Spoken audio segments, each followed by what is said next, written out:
Hello guys, today I'm going to talk about how to make effective B2B sales cold calling, because in my AIESEC experience I work 2 entities in CEE, 2 in AP and 2 in Vienna.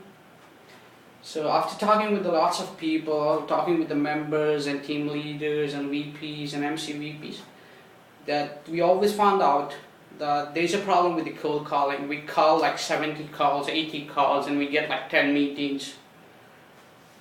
We even get like 5 meetings and 70 calls in different countries. So try to figure it out this, why exactly this is happening, how we can make it more effective. So first I would like to ask you a question. Could you tell me in AIESEC, do we do B2B selling or do we do B2C selling? So of course we do B2C selling most of the time in most of the Vienna countries for sure. So when we go and talk with our customers all the time, we go pick up the call the person, is like, hey, I'm from AIESEC and AIESEC is the biggest student organization and we can do this and that for you. And then it's like, okay, your call got shut down. So when you want to make an effective sales call, there are 3 most important things I will explain today. Sorry for my handwriting, it's not really awesome, but I will try to explain you properly. First is a value assertion. Value assertion is the same like a value proposition. But with the value assertion, we always have a value chain analysis, which I will explain later on. The second, we have customer fears and concerns. And the third, we have ask leading questions. So without these 3 things, none of the person could do a really effective sales call. Especially for the people, especially for the members who are you gonna joining, are you gonna recruiting in the different countries right now. So the most important things that any salesperson need to know is the value assertion, value proposition of the product. And when you know the value proposition of the product, you need to know your value proposition with the value chain analysis. So if I consider the value chain analysis in terms of AIESEC, the first is supply and demand. Every member who are calling need to know where he have a supply and demand. Like if I'm calling to some company and someone say like, okay, I do want to have someone Costa Rican who's working for me, but if Costa Rican people is not working in IT, it will get complicated. So you need to know your supply demand, where you're getting the EPs, what kind of product are you selling. So you need to know exactly from where the people are coming. Then the operations. Operation is how the process works in ICX.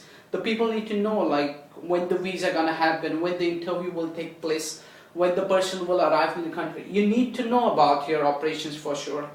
Then the sales and marketing. How you gonna do the product marketing, how you gonna get these people, how you get these EPs to the country, how do you have a contact with the companies or immigration office, whatever you have depending upon your countries. And the last is CS is customer service. I'm sorry. So the customer service, which is one of the most important factor, which we call as a lead as well. So in the customer service, we need to make sure that when the people will come and people will join an organization, come for an internship, we need to make sure that these people will get served properly, and the both stakeholders as a TN takers and the EPs both will have an opportunity to explore a leadership potential. So the next topic, when I go to the customer fears and concern, here the people always know lots of fears and concern, but the most important I figured out is unknown in the market, price of the product, and quality. So the customer always have these 3 concerns. We are unknown in the market, second is price, and third is quality. So you need to make sure that AIESEC is one of the biggest known organization in the world, but still we are unknown in the market. We need to concentrate on our marketing a lot. Then of course, if you don't know any organization, if someone is calling you directly and say like, okay, I will provide you some interns out from this country, or I will supply you everything, but of course you're gonna charge some amount of money. So price is also one of the concern that they need to face.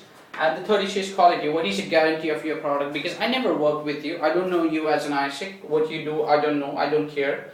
So when this kind of question comes, these are the fears and concerns that are the most important we are facing right now in a different countries, because we are still unknown in a lot of countries. We are still haven't yet tapped our potential. And the third question mainly is ask leading question. So always when the people go and get the call, it's like, okay, I'm calling from AIESEC, and we have a typical speech to say like, okay, I'm from AIESEC, I do this, I do that. I say, okay, but I don't care what do you exactly do. So you have to really professionally say, yes, I'm from AIESEC, I'm the person who handle businesses with another company, I give the internship opportunity, I sell AIESEC in a different way to the companies, and I'm looking for the business with you. And I think that's one of the most easiest thing to get it on a hold on a cold call. So when you ask the questions, ask the question what exactly happening in their processes. Because when you ask the question, your question should expose your customer fears and concern. So always your customer gonna have your fears and concern unknown about the price and about quality. So you need to make sure that you address this first, because of course when the AIESEC is unknown and when there is a high cost of the product, so the people is not ready to take. So you have to say that you have a less price, you have competitive in the market, you are known person. This kind of things you have to talk. You have to make sure that ask leading question which will expose to the fears and concern. And after that, make sure that this fears and concern is automatically connected with your value assertion or value proposition. Because when you ever consider you call to any company and you know your value chain analysis, because if you're calling to HR, if you're calling to some of the big person CEO, he or she know thoroughly about the whole product, what they does. They know their supply demands, they know their operations, they know their sales and marketing, they know their customer service, they know everything. And if you know about all these things from your side, about your product and about your things what you're talking about, so you could address all these questions with your value assertion or with your value proposition, because all of them are linked with together: supply and demand, sales and marketing, and customers servicing.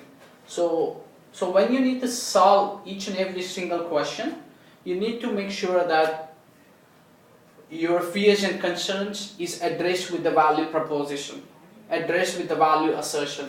And the value assertion are supply demand, operations, sales and marketing, and customer servicing. So without this, it's not gonna happen. So just make sure that scrap out your scripts right now, ask leading question, ask maximum number of questions in your call to the people, get exposed to the customer fears and concern, like what kind of fears they have, because three are the most basic fears from my point of view I figured out in my working experience in AIESEC. And expose these questions and try to solve these questions with your supply chain analysis, with your value chain analysis, with your value assertion or value proposition. So I wish you have a great time in a calling. Try to use this model and try to make sure that you know thoroughly what you are selling, what is your value proposition. Always try to answer your customer fears and concerns, and ask leading question to complete the loop, because when you start with the questions, it automatically go to the fears and concerns, and fear and concerns go to value assertion. And I wish you have a really amazing time in coming days, especially doing a sales campaign in your countries and doing a recruitment, and especially best of luck for all the new members to start calling and try to make sure that do some effective sales call all over the world. I wish you have a great time. Bye bye from Montreal. Take care.